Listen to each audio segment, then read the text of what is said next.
Ladies and gents, you beautiful people, I hope you all are having an amazing, beautiful day as always. And in this video, I want to talk about something Bungie has been repeatedly doing over and over again for quite some time now. And as usual, I'd love to hear your thoughts in the comment section about all of this, guys. So I want to talk about the Adept weapon situation we have with Trials of Osiris and why I think it's very underwhelming to say the least, and why I think this is a mistake by Bungie. I also quickly want to go over the Dawning event and just let you guys know my thoughts on what could be changed to make this event better. If you guys do enjoy the video, and only if you do, a like and a sub truly does help me out a lot and is very appreciated. And don't forget that bell notification so you guys don't miss anything. Now please keep in mind that when I talk about all of these topics, I'm not trying to hate on the game. I obviously love the game.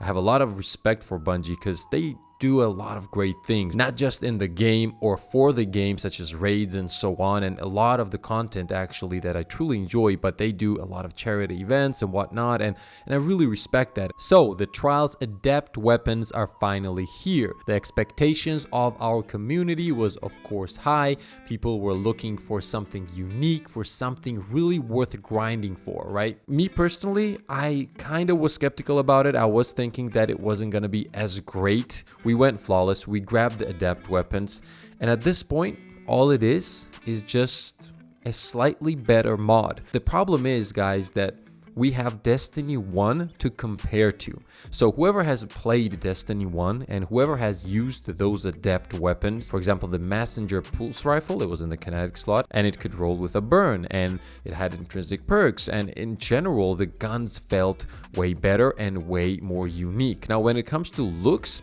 I don't mind it at all, but when you're giving us new Adapt weapons for Trials of Osiris currently, and we have all that experience with Destiny 1, of course our expectations are gonna be high.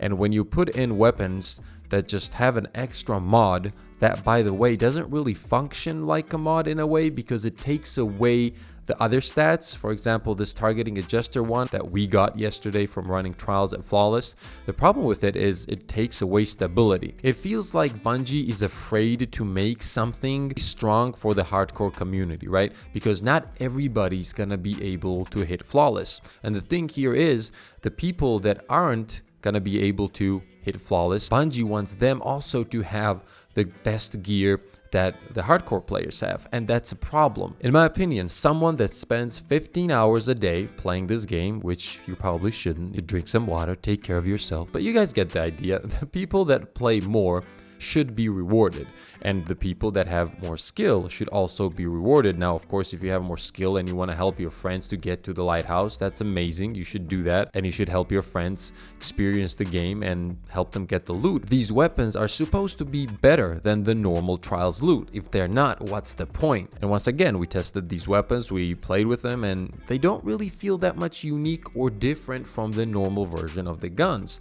So what is so special about them?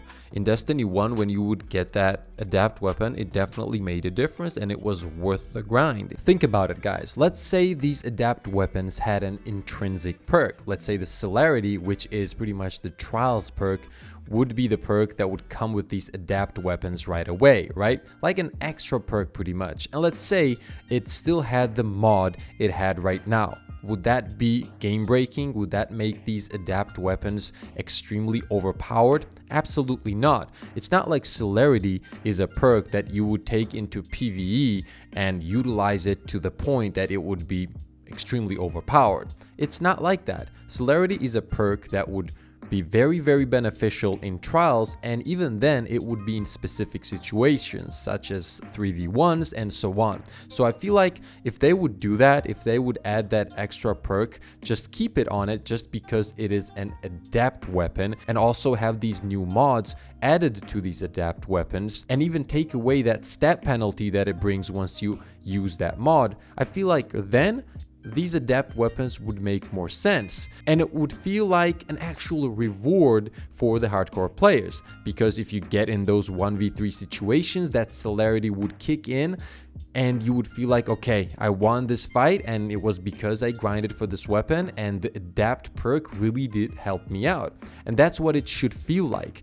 And it's not like this perk is going to be active in 6v6s or like some other modes even Iron Banner, it's not going to be that beneficial anyway. So what is this fear of giving us that extra perk? So literally it would just feel like an adept weapon. That's all it's going to be. It is not going to be game breaking, and it won't be like the players that will own these weapons are just so much more overpowered than the whole other community. In my humble opinion, guys, there has to be a difference between the hardcore loot and the casual loot. And I know probably a lot of people are not going to like this, but I'm not asking for the difference to be something absolutely insane as mentioned. The celerity perk that I was just suggesting to be there at all times for an adept weapon in combination with this mod would be perfect, and I don't think it would upset anyone, and it would not make these guns overpowered. But this is not the issue that happens with trials only, right? We have these events. Let's quickly talk about the dawning event or any other event that takes place from time to time. And the really underwhelming thing for me is it feels like every time they make these events, they're afraid of giving out materials or those packages you get from when you turn in the cookies, right? Because the drop rates are always low. The other day, one of my friends turned in 50 cookies, okay? And he got 4 packages. 4, ladies and gents.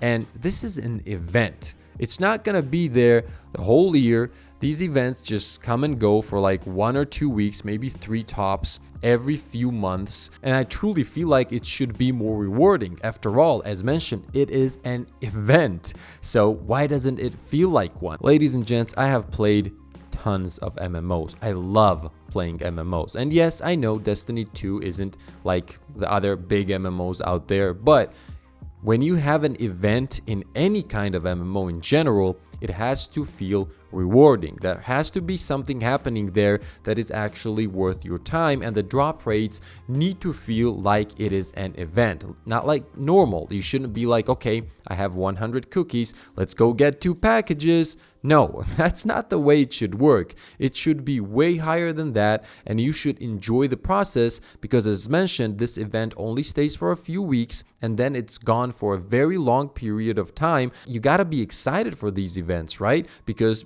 you might be low on materials and you're waiting for the dawning event and you're like, okay, the dawning is almost here. I can start grinding for my materials, masterwork my gear, my weapons, armor, whatever it is. Instead, we turn in cookies, we get blues, blues, blues, blues again, and then a package. You open the package and it's not gonna be what you want because there's quite a few weapons in the loot pool, and so on and so on. And this brings us back to the fact that it feels like Bungie is afraid to give away some stuff that really is not, once again, is not game breaking. It will just make the players play more. That's all it is. People will want to play more strikes, activities, endgame stuff, nightfalls, whatever it is. Just give people more stuff to do. And in order to do this, all you gotta do is just slightly increase the rewards. Like, think about it, guys. What is the point of doing a strike and getting 11 or 12 or even 15 essence when you can run a lost sector in a minute and a half and get 15? Like, where is the balance between the two? Shouldn't the strike be giving you around 30 or even 50 essence? Yes, it should. Then you wouldn't be stuck doing a lost sector over and over and over 100 times to get that essence. You could play the game the way you want and still be rewarded for it.